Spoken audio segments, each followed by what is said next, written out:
As a 2-year-old, I was not even scarcely conscious of the reasons and motivations which caused my parents to purchase, renovate, and eventually open a Thai restaurant in Portland, Oregon in May of 1998.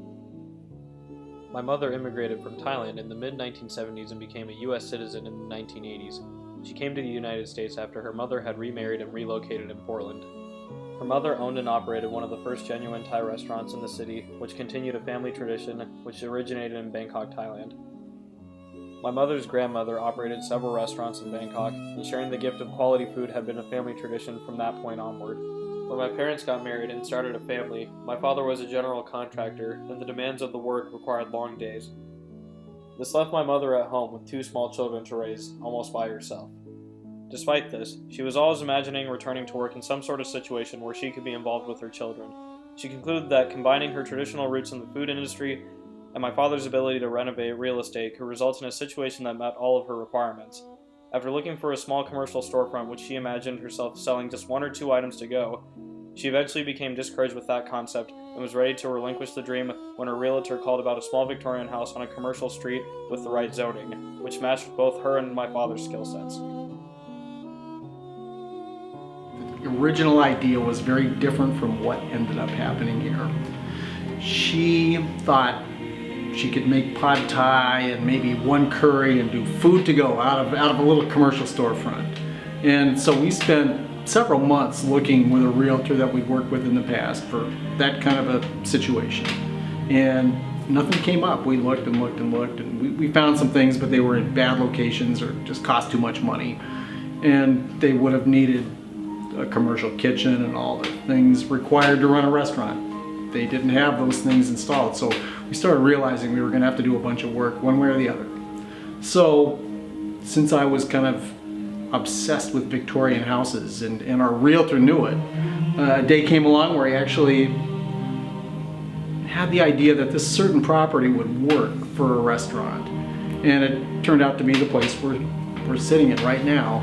And at the time, in 1997, this was just a beat up little Victorian house that had a commercial business, who knows what they were doing here, selling used periodicals or some bizarre thing like that. The house was terribly beat up and had a lot of structural issues and things that had scared a lot of buyers off. And in fact, the realtor told us that a lot of the people who looked at the house were really thinking of it as a bare lot. They were thinking of the house as a liability. It would have to be demolished. This was the place it was going to work. So we bought this place. We literally stripped it down to the studs, rewired it, replumbed it, built an entire commercial kitchen on the back of the building where a bunch of little porches had been. It took 10 months. It was a lot of work, but the end result was a house, a little Victorian house that looked like it had always been more or less like this. Even though we had changed a lot of things. We reinstalled a bunch of salvaged vintage moldings and woodwork and that sort of thing, and it kept it pretty authentic. And in fact, a lot of people don't understand just how radically changed the building was. There was no big complicated business plan. It wasn't well thought out. It was just a situation where we were tired of looking, and I know that Mary needed to get her active personality focused on something. The restaurant opened in May of 1998 with an outdoor patio filled with unique repurposed items. The interior was designed by my mother in a way that reflected her eclectic taste, which combines vintage American furniture, linens, and china, with touches of Asian design integrated into a visually rich tapestry which defies conventional definition. The entire interior was completed using only vintage lighting and salvaged materials. The colors and wallpapers are traditional, but not typical of Victorian houses.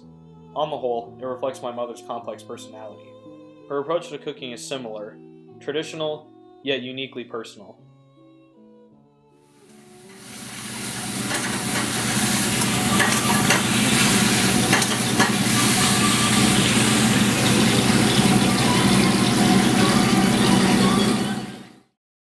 How did you become interested in cooking? Because of you. Because of you. I have a problem with pregnancy. Okay. You. Can you just ask a different question instead of that? It's you again. my children. That's what the restaurant come about, is my children, my 2 children, because I cut hair for living. How am I gonna take my kids to go to work? And I do not, as much as I have problem with my pregnancy, I have you now. I'm not just gonna let anybody babysit and take care of my kid, but myself. I have no idea how the restaurant gonna come. I don't know whether is the restaurant gonna become successful or not, because I do not have a culinary school for my cooking. But I do know that growing up back in Thailand, I grew up with my grandmother, who was once used to have a restaurant, and I grew up with her, eating her food, watching her cooking. Hopefully this will work, because that's the way I can be able to have my children with me here. It's going to be pretty much 20 years as of May 8th of 2017 here. I probably could retire, but I did not want to, because it's more like I'm considered myself as a special tree or plant that it's got a very good nutrient, which is the people who come here to eat my food. It's more like nurturing me as a person, do something that people really like and enjoy, which is eating my food. It's a thrill. And so that's why my restaurant's still here.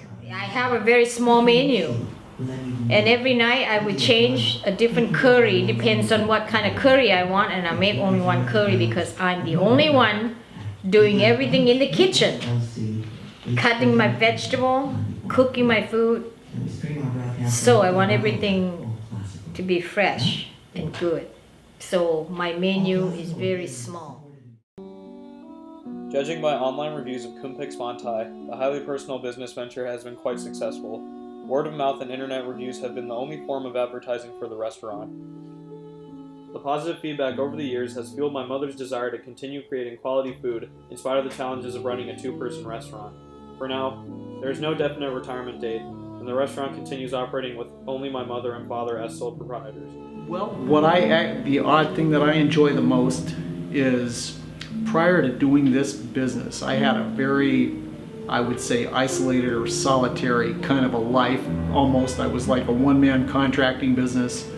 I'd hire occasionally some subcontractors, but I was working by myself a lot.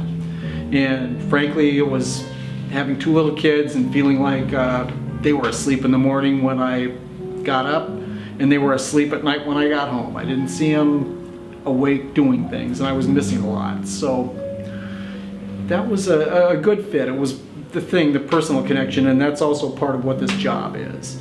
There are a lot of people that come in and out of here, you know, probably in 20 years, thousands of people, different people. And we have a lot of regular customers, and you develop kind of relationships with people. And that's really a nice part of it. That's the part I like. What do you enjoy most about your job? Well, like I said, the thrill of people enjoying my food and enjoying the place where I create here. All the exterior, interior I create here. All my artwork here. The way I put things together here. Everything that I make. That's how it's have to be my way, because this is what happened. It's Khun Pic's.